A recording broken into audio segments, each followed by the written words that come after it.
La iluminación de libros fue una actividad que tuvo difusión en el Perú virreinal, aunque son escasos los ejemplos del género que se han conservado hasta nuestros días.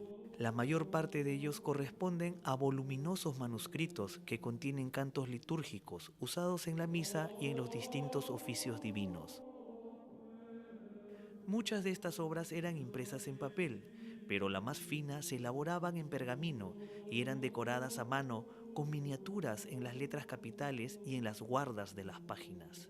La fantasía y variedad de estos detalles ornamentales contrasta con el rigor de una tipografía que varió muy poco a lo largo del tiempo. Las instituciones religiosas importantes contaban siempre con varios libros corales iluminados. Nosotros hemos encontrado el contrato para la primera librería de canto llano de la catedral, cuyo autor fue Cristóbal Muñoz, y gracias al contrato podemos saber el comportamiento de empresas familiares como esta. Y digo empresas familiares porque efectivamente él estaba a la cabeza del taller, pero su personal estaba conformado por sus suegros, su esposa, hijos y parientes cercanos, ¿no?, quienes ayudaban a la elaboración. Él hacía los diseños y el resto de su personal se encargaba de llenarlos con color, tanto las letras como las capitales, ¿no?, las letras capitales. Muchos frailes se dedicaron a la iluminación como una distracción honesta y provechosa para sus conventos, e incluso algunos de ellos, como los mercedarios Pedro Nolasco Mere y Antonio Contreras, compartían esta labor con la ejecución de grabados. Entonces, este es un soporte artístico de primer nivel también, ¿no? Entonces, se utiliza el canto llano, el canto coral o gregoriano, como pretexto para crear arte también, ¿no? Entonces, este es el doble sentido, el doble valor que se le puede encontrar, ¿no?, del culto y patrimonial.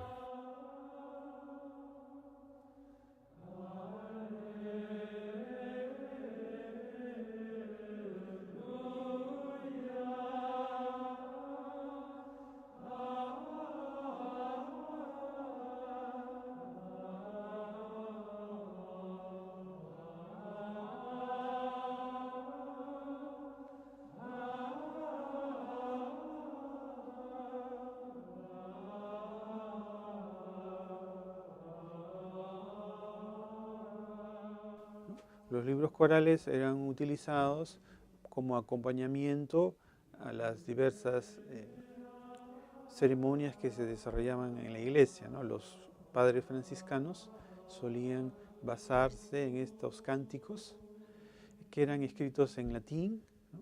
Los libros eran hechos sobre pergamino, eran escritos a mano, ¿no? Y destaca obviamente también la decoración o iluminación, como se suele llamar en ellas, ¿no?, en las hojas. Estos libros eran colocados sobre el fascistol, el mueble giratorio que se ubica al centro del coro, ¿no? Estos cánticos servían como apoyo para las diversas ceremonias que se desarrollaban en la iglesia, ¿no? De esta manera los franciscanos se reunían en el coro, un número más o menos de unos 130 franciscanos. La importancia de estos libros no solamente radica en que sirvieron para la formación de los religiosos franciscanos, sino también sirvieron para la tarea de difundir la religión, ya que era necesario, debido a que los antiguos peruanos no hablaban castellano, que la religión se difundiera visualmente mediante pinturas, esculturas, de modo que la decoración, grabados, dibujos que tenían estos libros sirvieron también de inspiración para los artistas quienes iban a desarrollar las pinturas, esculturas que iban a decorar las iglesias o conventos antiguos. Estos libros reflejan una riqueza tanto histórica, espiritual, como patrimonial también, ¿no? Porque se descubre a través de ellos el comportamiento de segmentos de la sociedad, por ejemplo, la iglesia, pero también otros, ¿no?, que se dedican y se especializan en la confección de estos libros corales. Entonces estamos viendo la sociedad en diversos ámbitos, cómo está trabajando, ¿no? Entonces, Tenemos el patrimonio material e inmaterial, conocimiento religioso, historia social y económica de estas diversas clases, ¿no?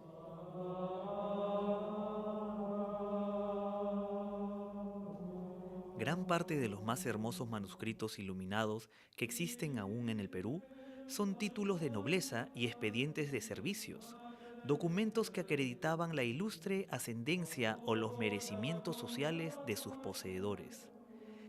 Al tramitarse en España, su ornamentación se encomendaba casi siempre a miniaturistas activos en la propia península. Estos documentos se elaboraban casi siempre en hojas de vitela, cuya superficie lisa permitía un mayor virtuosismo en el trabajo ornamental.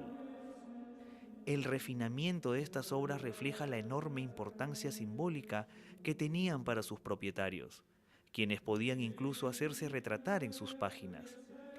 Así ocurrió con Lorenzo Fernández de Heredia, primer almirante de la Mar del Sur, que al mando del Beltrán de Castro capturara en las costas peruanas al pirata inglés Richard Hawkins en 1595.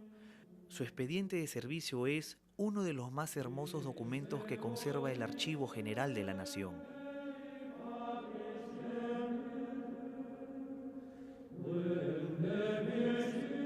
A lo largo del siglo XVIII, varias expediciones científicas cambiaron la percepción que Europa tenía de nuestro continente, al generar una serie de imágenes de geografía, flora y fauna americana basada en la observación directa.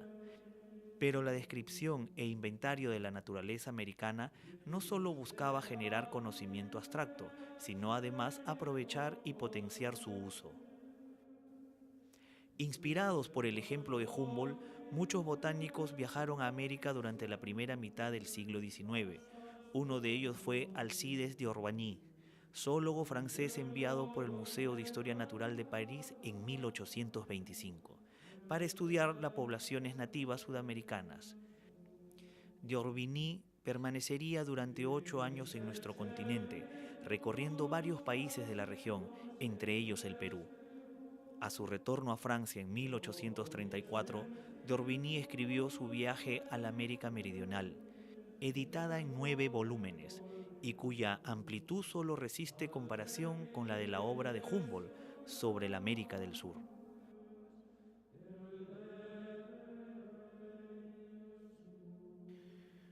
Unas décadas después, el mismo museo parisino comisionaría a Francis de la Portée de Castelnau una nueva investigación en el área sudamericana.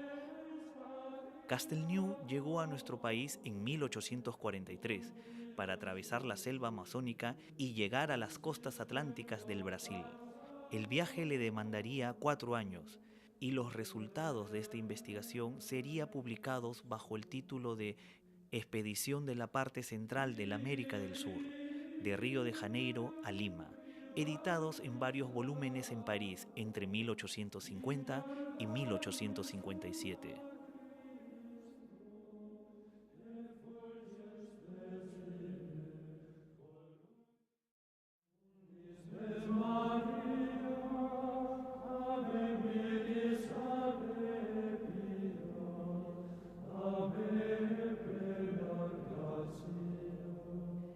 Desde el siglo XVI hasta el siglo XIX, historiadores, cronistas conventuales, viajeros científicos y enciclopedistas, incluso pintores románticos y costumbristas, ilustraron sus libros con xilografías, grabados, dibujos y acuarelas.